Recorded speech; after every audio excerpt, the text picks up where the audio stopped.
視聴、ありがとうございました。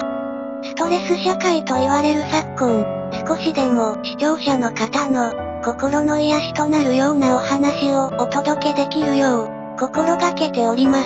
いち早くご覧いただくためにも、ぜひチャンネル登録をどうぞよろしくお願いいたします。